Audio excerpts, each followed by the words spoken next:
friends, this is Anup Trivedi and today we will continue our chapter polynomial। तो जिन लोगों ने भी chapter का फर्स्ट पार्ट नहीं देखा है, डिस्क्रिप्शन में लिंक है, चैप्टर का फर्स्ट पार्ट पहले देख लीजिए, उसके बाद इस पार्ट को देखिए और हम कोशिश करेंगे कि इस पार्ट में अपने पूरे चैप्टर को कवर कर लें। तो आज हम पढ़ेंगे रिमाइंडर थ्योरम के बारे में। इससे पहले जिन लोगों ने भी चैनल को सब्सक्राइब नहीं किया है, सब्सक्राइब कर लीजिए। मैथ से अपडेटेड सारी वीडियोज आपको मिलेंगी और मैथ साइंस से भी अपडेटेड सारी वीडियोज मिलेंगी। और लाइक करिए और अगर वीडियोज अच्छी लगे तो उसे अपने फ्रेंड्स को शेयर भी करिए ताकि वो भी मैथमेटिक्स पढ़ सकें अच्छी तरह से और अपने नॉलेज को इम्प्रूव कर सकें। Thank you.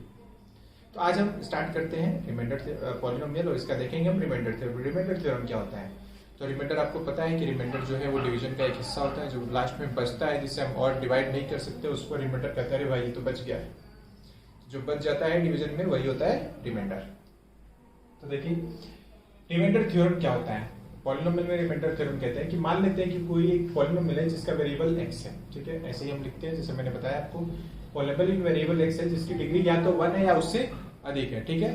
पॉलिनोमियल की डिग्री 1 है या उससे अधिक है।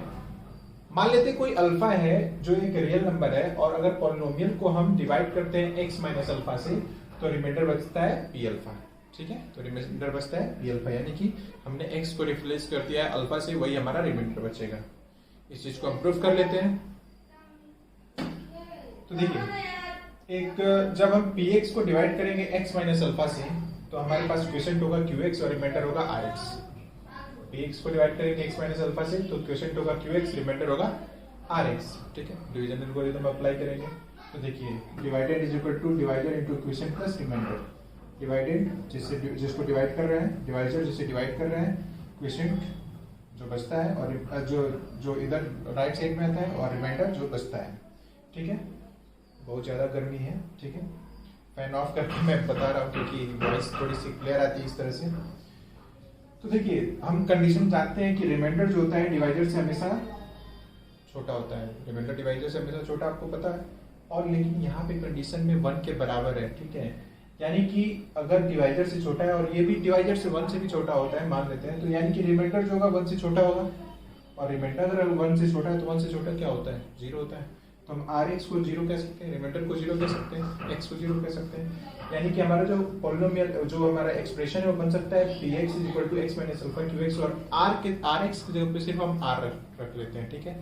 रिमाइंडर मान लेते हैं कि r है, ठीक है, क्योंकि rx तो हमारा 0 हो गया तो r मतलब रिमाइंडर। तो देखिए उसके बाद करेंगे x को x is equal to alpha both sides, दोनों साइड हम x की जगह पे अल्फा को सब्स्टिट्यूट कर देंगे, सब्स्टिट्यूशन ही करना होता है। तो x की जगह पे यहाँ पे अल्फा रखेंगे, यहाँ पे अल्फा रखेंगे और यहाँ पे अल्फा रखेंगे, तो ये p अल्फा हो जाएगा, ठीक है। ये p अल्फा हो जाएगा, देखिए ये p अल्फा हो जाएगा और यहाँ पे ये पूरा 0 हो जाएगा, बचेगा r is equal to p alpha. तो हमें यही प्रूव करना होता है p equal to r alpha, ठीक है। जो ये रिमाइंडर है वो p अल्फा के बराबर हो जाता है, ठीक है। तो यही होता है हमारा रिमाइंडर थ्योरम। कभी आपसे पूछा जाएगा तो आप ऐसे ही बताइएगा, होगा आपको समझ। तो लेकिन इसी से रिलेटेड एक एग्जांपल देख लेते हैं। जैसे इसमें दिया गया एक पॉलिनोमियल होगा, ठीक है, और दूसरा पॉलिनोमियल, इससे इसको डिवाइड करना है बट हमें डिवीजन एल्गोरिथम का यूज नहीं करते हुए रिमाइंडर थ्योरम का यूज करना है। तो कैसे करेंगे? तो सबसे पहले जिससे भी डिवाइड करना है उसको आप 0 के बराबर लिखिए। आप मान लीजिए gx बराबर 0, gx बराबर 0 मतलब कि x माइनस 2 इक्वल टू 0, ठीक है, और x माइनस 2 इक्वल टू 0 मतलब x इक्वल टू 2। अब आपको सिंपली कुछ नहीं करना है, आप कहेंगे by remainder theorem, remainder theorem px है तो px की जगह पे 2 रख देना, जैसे आपने अल्फा रखा था प्रूफ करने की उस तरह 2।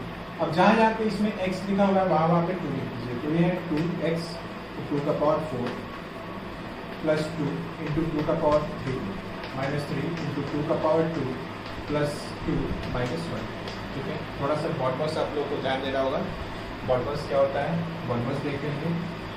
बॉडमस जो होता है छोटे क्लास में पढ़ेंगे आप लोग, पहले ब्रैकेट फिर of division multiplication division subtraction, तो उस चीज़ का यहाँ पे ध्यान देना होता है, तभी आपका आंसर सही आएगा। ऐसे नहीं कुछ ही लगा कि कैसे भी सॉल्व कर देंगे। तो 2 का पावर 4 16 होता है, सबको पता होगा। 2 2 4 2 2 16, ठीक है।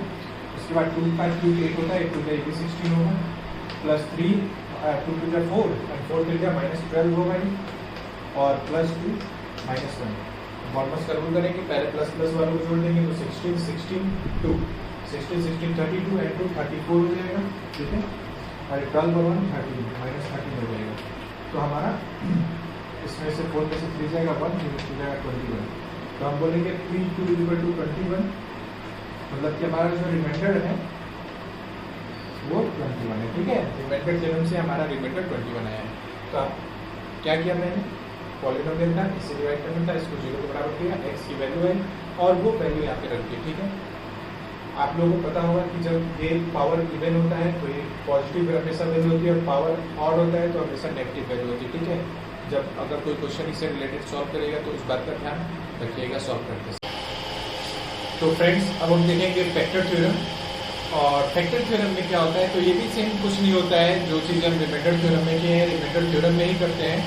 बस इसमें बता देते हैं कि हाँ, अगर ये 0 के बराबर आ जाता है वैल्यू रखने पे, रियल नंबर की वैल्यू x से रिप्लेस करने पे अगर 0 के बराबर आ जाता है तो गिवन जो डिवाइजर है यानी जिससे हम डिवाइड कर रहे हैं वो उसका फैक्टर है, ठीक है। जैसे 6 = 2 × 3 लिखते हैं हम, तो कहते हैं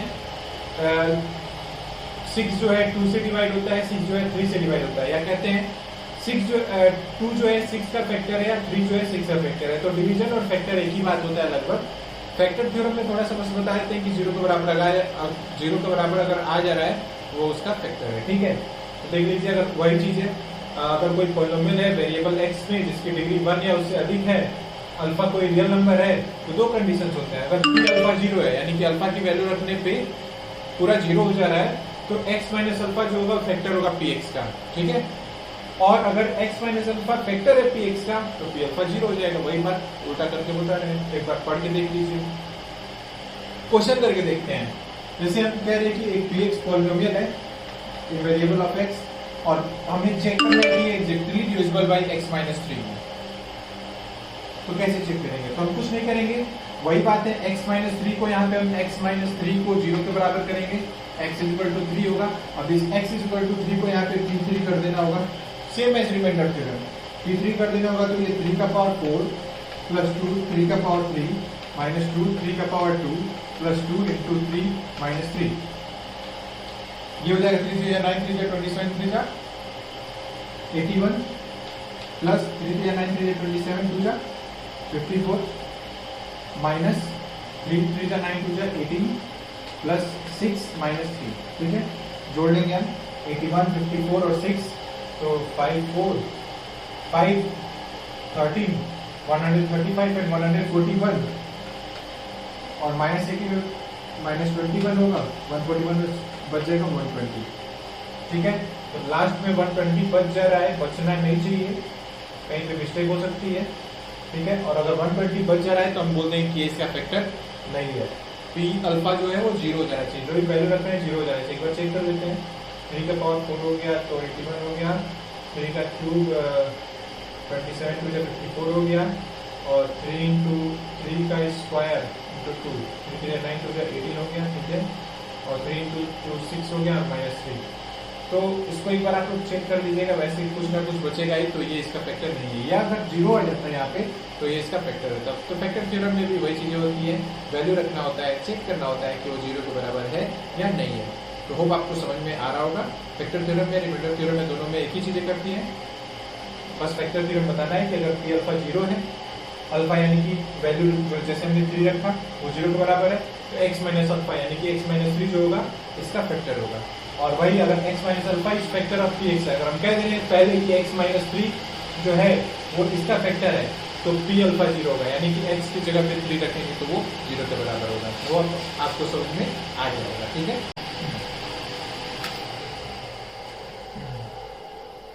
तो देखिए, अब हम पढ़ेंगे एक नया टॉपिक पॉलिनोमियल में, जो है फैक्टराइजेशन ऑफ पॉलिनोमियल, और ये सबसे इंपॉर्टेंट टॉपिक है। यही टॉपिक आप पढ़ लेंगे तो क्लास 10 में आपको एक चैप्टर पढ़ने को मिलेगा, क्वाड्रेटिक इक्वेशन, जो कि बहुत ज़्यादा जरूरी चैप्टर होता है, उससे ज़्यादा क्वेश्चंस पूछे जाते हैं बोर्ड में।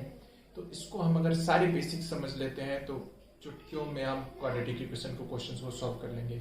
और हाँ, कॉम्पिटिटिव वाले भी जान लो, कंपटीशन एग्जामिनेशंस में भी इससे क्वेश्चंस पूछे जाते हैं, ठीक है।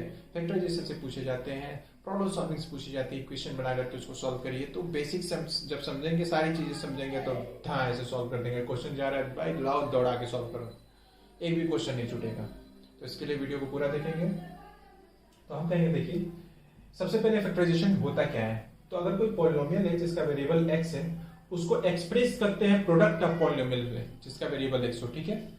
प्रोडक्ट्स में अगर उसको हम एक्सप्रेस करते हैं तो उसको हम फैक्टराइजेशन बोलते हैं। कंडीशन क्या रहेगा, तो जो प्रोडक्ट्स होंगे, प्रोडक्ट्स का जो वेरिएबल का पावर होगा वो पॉलिनोमियल की वेरिएबल से के पावर से हमेशा कम होगा।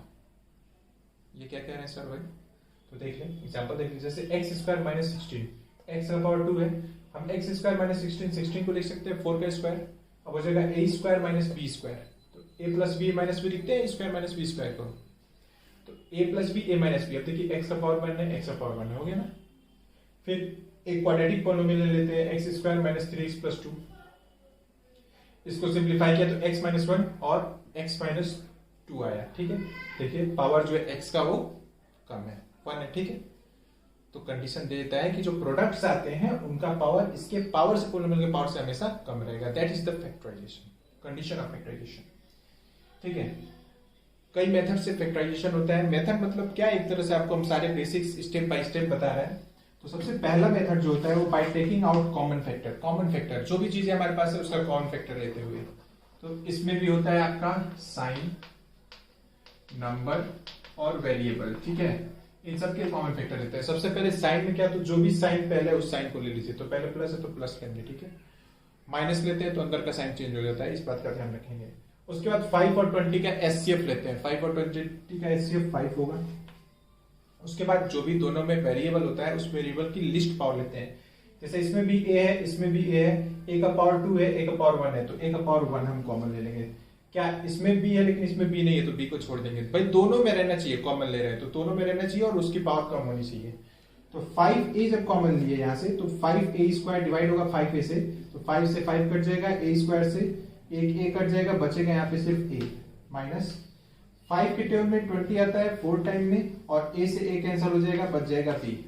तो हो गया ना कॉमन फैक्टर हमने लेकर के, ठीक है, कॉमन लेकर के किया। ठीक उसी तरह से यहाँ से भी देखिए b प्लस सी इसमें भी है, b प्लस सी इसमें भी है, या आप सीधे सीधे कह सकते हैं ब्रैकेट के अंदर जब एक जैसी चीजें होती हैं तो उसको एक बार लिख लीजिए और ब्रैकेट के बाहर जो होता है उसको एक बार लिख लीजिए, ठीक है।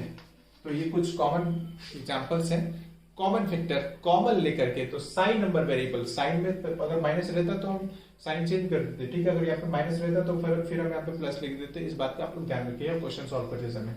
4-5 क्वेश्चन हम लोग प्रैक्टिस करेंगे एक्सरसाइज का तो उस समय क्लियर हो जाएगा, ठीक है। तो अब हम देखते हैं फैक्टराइजेशन बाय ग्रुपिंग, ग्रुप करके कैसे हम फैक्टराइजेशन करते हैं, ठीक है। पहले हम इसमें देख लेते हैं, पहले तो कितने टर्म्स है, 4 टर्म्स है तो 2-2 बना लेंगे और हमको कॉमन लेना होगा, ठीक है। वही साइन नंबर वेरिएबल वाला कॉमन लेना होगा। कभी कभी हमें ग्रुप करना पड़ता है, अपने हिसाब से चीजें लिखनी पड़ती है कि हम उसको कॉमन ले पाएंगे कि नहीं ले पाएंगे। जैसे एक्स स्क्वायर प्लस 3x है तो इसमें से हम x कॉमन ले सकते हैं, ठीक है। तो इसको सीधे सीधे लिख लीजिए, यहाँ से x कॉमन लिया तो ये एक्स स्क्वायर डिवाइड होगा x से तो बचेगा x प्लस 3x डिवाइड होगा x से। ये समझ रहे हैं ना आप कैसे डिवाइड हम कह रहे हैं। जैसे एक्स स्क्वायर डिवाइड हो रहा है x से, एक्स स्क्वायर डिवाइड हो रहा है x से, तो एक x से x कट जाएगा। जैसे एक्स स्क्वायर का मतलब x इंटू एक्स होगा, ठीक है, और एक x से एक x कट जाएगा। तो इसी तरह से आप सारा लिख करके भी रफ में कर सकते हैं, जो लोग बिगनर होंगे जिनको एकदम समझ में नहीं आ रहा होगा। और यहाँ से देखिए, और यहाँ बचेगा 3। अब देखिए यहाँ से हमें कॉमन लेना है भाई, तो यहाँ पे प्लस है तो प्लस पहले साइन लिख देते हैं। उसके बाद x कुछ भी हमें नहीं दिख रहा है ना, 1 यहाँ पे कुछ नहीं है तो 1 है, 1 और 3 का एचसीएफ 1 हो जाएगा। कुछ नहीं होता है तो 1 होता है, 1 और 3 का एचसीएफ 1।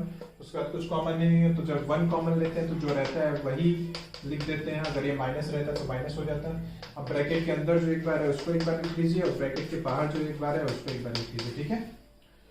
उसके बाद यहाँ पे अगर हम करें तो यहीं पे देखिए ग्रुपिंग वाला जो है क्वेश्चन आ रहा है। ए स्क्वायर प्लस बी में से हम कुछ कॉमन नहीं ले सकते, तो इसके हिसाब से हम टर्म्स को चेंज कर लेते हैं। जैसे यहाँ पे स्क्वायर अगर इस ए माइनस ए को हम इधर लेते आए और बी को उधर लेते जाए तो हमको कॉमन लेना आसान हो जाएगा। तो यहाँ पे ग्रुपिंग कर लेते हैं। ए स्क्वायर माइनस ए इधर आ गया, बी उधर चला गया, ठीक है, प्लस बी यहाँ पे आ गया। एकदम साइन के साथ उठा के ट्रांसफर करते हैं। माइनस ए इधर आया, बी उधर आया। अब यहाँ से ए कॉमन ले लेंगे तो बचेगा ए माइनस 1 और माइनस बी कॉमन ले लेंगे तो बचेगा a माइनस वन। अब देखिएगा ध्यान से, जो मैं कह रहा था माइनस जब हम कॉमन लिए हैं तो यहाँ पे प्लस था तो यहाँ पे माइनस हो गया, इस चीज का आप लोग ध्यान रखिएगा। तो a माइनस वन और a माइनस बी ब्रैकेट के अंदर एक जैसा है, मतलब हम सही जा रहे हैं। तो एक ब्रैकेट में हो जाएगा a माइनस वन और एक ब्रैकेट में a माइनस बी।